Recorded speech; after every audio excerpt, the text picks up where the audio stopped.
Hello दोस्तों। तो दोस्तों, आज हम बात करेंगे बीजेपी की, यानी भारतीय जनता पार्टी की। एक ऐसी पार्टी जो कि आज के दौर में हर इलेक्शन में बड़ी जीत के साथ नॉन स्टॉप आगे ही बढ़ती जा रही है। इस कारण भारतीय जनता पार्टी का दबदबा आज पूरे हिंदुस्तान में है। भारतीय जनता पार्टी आज केंद्र के साथ साथ हिंदुस्तान के अनेकों राज्यों में सत्तारूढ़ पार्टी है। भारतीय जनता पार्टी की शुरुआत 6 अप्रैल सन 1980 में जनसंघ से निकलकर हुई थी। इस पार्टी के पहले अध्यक्ष श्री अटल बिहारी वाजपेयी थे। भारत के पश्चिमी घाट को मंडित करने वाले महासागर के किनारे खड़े होकर मैं ये भविष्यवाणी करने का साहस करता हूं, अंधेरा छटेगा, सूरज निकलेगा, कमल खिलेगा। इस समय बीजेपी को सिर्फ 11 लोगों ने मिलकर शुरू किया था। भारतीय जनता पार्टी ने सन 1984 में इंदिरा गांधी की हत्या के बाद पहली बार इलेक्शन लड़ा, लेकिन इस इलेक्शन में भारतीय जनता पार्टी को करारी शिकस्त का सामना करना पड़ा और पार्टी महज 2 सीटों पर ही सिमट कर रह गई। और तो और बीजेपी के राष्ट्रीय अध्यक्ष श्री अटल बिहारी वाजपेयी भी इलेक्शन हार गए। लेकिन वो 1984 का एक टाइम था और आज का एक टाइम है। देश के भीतर अब एक ऐसी लहर चल पड़ी है कि जहां भी इलेक्शन होते हैं वहां बीजेपी जीत दर्ज करती है या फिर एक मजबूत विपक्ष के रूप में उभर कर आती है। आइए जानते हैं बीजेपी की लगातार जीत के उन 5 रीजंस को जिनके कारण वो दुनिया की सबसे बड़ी पॉलिटिकल पार्टी बन गई है। पहला रीजन है Modi versus who. Versus who? Modi versus who? Modi versus who? Yeah, Modi versus who? Issue number 1, Modi versus who? Modi versus who in Uttar Pradesh? Modi versus who in Andhra? Modi versus who in Maharashtra? Modi versus who in Karnataka? BJP ने नरेंद्र मोदी के रूप में एक ऐसा leader खड़ा किया है जिसका तोड़ पूरे विपक्ष के पास नहीं है, और कहीं ना कहीं बीजेपी को इस स्ट्रॉन्ग पोजीशन में लाने के लिए इस पॉइंट का अहम रोल है। जब भी विपक्ष अपने मुद्दे रखता है और देश की जनता को ये यकीन दिलाने की कोशिश करता है कि बीजेपी को क्यों वोट नहीं करना चाहिए, तो देश की जनता का एक क्लियर क्वेश्चन यही होता है कि मोदी नहीं तो कौन। और इस क्वेश्चन पर सब साइलेंट हो जाता है, क्योंकि नरेंद्र मोदी का मुकाबला करने के लिए पूरे विपक्ष के पास कोई चेहरा नहीं है। असल में जनता को ये पता ही नहीं है कि विपक्ष का लीडर है कौन, और अगर है भी तो क्या वो नरेंद्र मोदी जितना प्रभावशाली है। इसके बाद आते हैं हम दूसरे रीजन पे, जो है हाउ टू पोलराइज इलेक्शन। गद्दारों को गोली मारो, सालों को, देश के गद्दारों को पीछे तक आवाज आनी चाहिए, गिरिराज जी को सुनाई दे, देश के गद्दारों को। 8 फरवरी को इंडिया और पाकिस्तान का मुकाबला दिल्ली की सड़कों पर होने जा रहा है। दिल्ली में जगह जगह मिनी पाकिस्तान क्रिएट कर दिए गए हैं। शाहीन बाग में जिस प्रकार से भीड़ ने सड़कों पे कब्जा कर लिया है, जिस प्रकार से लोगों को स्कूल नहीं जाने दिया जा रहा है, दफ्तर नहीं जाने दिया जा रहा है, अस्पताल नहीं जाने दिया जा रहा है, और फिर वो शाहीन बाग रिपीट किए जा रहे हैं। चांद बाग में कब्जा कर लिया गया है, इंद्रलोक में परसों रात से कब्जा कर लिया गया है। दिल्ली में जगह जगह ये मिनी पाकिस्तान क्रिएट कर रहे हैं। इनको सपोर्ट करने के लिए मनीष सिसोदिया बयान दे रहे हैं कि मैं शाहीन बाग की भीड़ के साथ खड़ा हूँ। जो लोग दंगा कर रहे थे, बसें जला रहे थे, पुलिस को मार रहे थे, उनको 5-5 लाख रुपए का इनाम दिया जा रहा है। तो मेरे को ये लगता है कि अगर कुछ राजनीतिक पार्टियां जिन्होंने 5 साल तक कोई काम नहीं किया, वो ये सोचती हैं कि दिल्ली में जगह जगह पाकिस्तान खड़ा करेंगी और चुनाव लड़ेंगी, तो अगर जब पाकिस्तान खड़ा करने की कोशिश हुई है तब हिंदुस्तान खड़ा हुआ है। अगर आप 8 फरवरी के लिए शाहीन बाग में, इंद्रलोक में और चांद बाग में पाकिस्तान खड़ा कर रहे हो, तो ये याद रखना कि 8 फरवरी को दिल्ली की सड़कों में हिंदुस्तान भी खड़ा होगा और हिंदुस्तान और पाकिस्तान का मुकाबला देखा जाएगा। बीजेपी को ये मालूम हो गया है कि इलेक्शन को पोलराइज कैसे किया जाता है।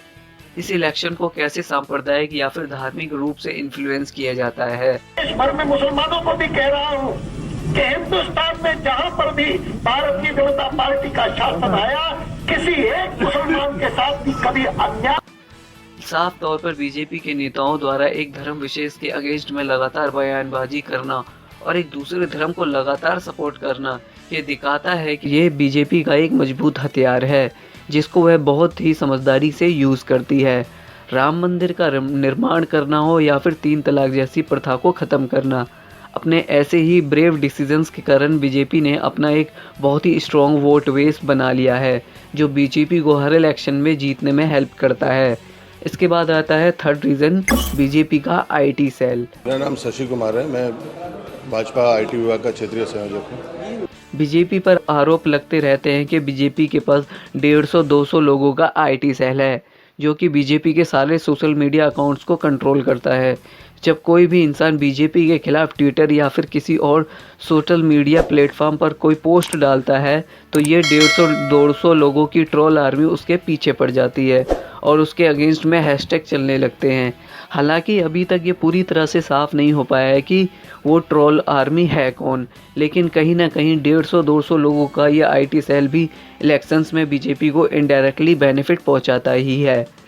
इसके बाद आते हैं चौथे रीजन पे, जो है कंट्रोलिंग मीडिया। मोदी ने एक कविता के साथ इंस्टाग्राम पर एक वीडियो साझा किया जिसमें उनका प्रकृति प्रेम दिखा। प्रकृति और पशु पक्षियों से प्रधानमंत्री मोदी के प्यार की एक अनूठी तस्वीर सामने आई है। प्रधानमंत्री नरेंद्र मोदी को प्रकृति और पशु पक्षियों से गहरा लगाव रहा है। आप सभी जानते हैं कि प्रकृति के प्रति जो प्रेम है प्रधानमंत्री नरेंद्र मोदी का, वो किसी से छिपा नहीं है। और प्रधानमंत्री नरेंद्र मोदी का प्रकृति के प्रति प्रेम किसी से छिपा नहीं है। प्रधानमंत्री नरेंद्र मोदी का प्रकृति से प्रेम किसी से छिपा हुआ नहीं है। ये वीडियो पीएम के राष्ट्रीय पक्षी मोर के अटूट संबंध को भी दिखाता है। पीएम मोदी का मोर प्रेम। इंडियन मीडिया, यहाँ पर न्यूज नहीं, एक कंपटीशन चलता है कि कौन कितनी ज्यादा चाटेगा। मैं नहीं बताऊंगा किसकी, सॉरी नेवर माइंड। यहाँ पर कंपटीशन चलता है कि कौन कितनी हाई टीआरपी के लिए कितना लो गिरेगा। लोकतंत्र के इस चौथे स्तंभ में ऐसा जंग लग चुका है कि ये अब सरकार के खिलाफ किसी भी तरह की कोई नेगेटिव न्यूज़ नहीं दिखाता है। ये नाकामियों और खामियों को छुपाता है और अब तो सरकार के बजाय ये सीधा विपक्ष से सवाल पूछता है। टीवी पर जब 24 घंटे एक व्यक्ति को अवतार पुरुष बनाकर लगातार दिखाया जाता है तो लोगों के दिमाग में भी उसकी एक पॉजिटिव पिक्चर सेव हो जाती है, जिसके कारण वो चाहकर भी अपने दिमाग से उस पिक्चर को डिलीट नहीं कर पाता है और इलेक्शन के समय वहीं पर वोट करता है जो उसके दिमाग में होता है। आज के दौर के मीडिया ने बहुत मजबूती दी है बीजेपी को और बीजेपी को नंबर 1 लाने में मीडिया का सबसे ज़्यादा योगदान है। इसके बाद आते हैं 5th रीजन पे, जो है बीजेपी का कार्यकर्ता। और कार्यकर्ता के नाते वो जमीन से जुड़ा हुआ होता है, वो लोगों के सुख दुख को जानता है, समाज की ताकत को व्यवस्था तक पहुंचाता है। बीजेपी के कार्यकर्ता के बारे में बोला जाता है कि जब शुरू में बीजेपी की स्थापना हुई थी तब पार्टी के विकास के लिए वो कार्यकर्ता घर घर जाकर 1-1 रुपए का चंदा जुटाता था और तब से लेकर अभी तक बीजेपी का कार्यकर्ता उतना ही आज भी अपनी पार्टी के लिए डेडिकेटेड है जितना कि 1980-1990 के दशक में था। जब इलेक्शन होता है तब ये कार्यकर्ता अपनी पूरी ताकत के साथ अपना रोल प्ले करते हैं और रैलियों में ज़्यादा से ज़्यादा भीड़ जुटाने में कामयाबी हासिल करते हैं। इस समय बीजेपी का कार्यकर्ता जितना ज़्यादा आम लोगों से जुड़ा हुआ है उतना किसी और पार्टी का नहीं। पार्टी के प्रति अपनी इसी ईमानदारी के कारण कार्यकर्ता बीजेपी को जिताने में भारी भरकम कामयाबी हासिल करते हैं। तो दोस्तों, ये थे वो 5 रीजंस जिनसे बीजेपी हर इलेक्शंस में जीत हासिल करती है। तो सब्सक्राइब जरूर करें। अगर आपको ये वीडियो पसंद आए तो लाइक और कमेंट जरूर करें। And finally, thank you for watching.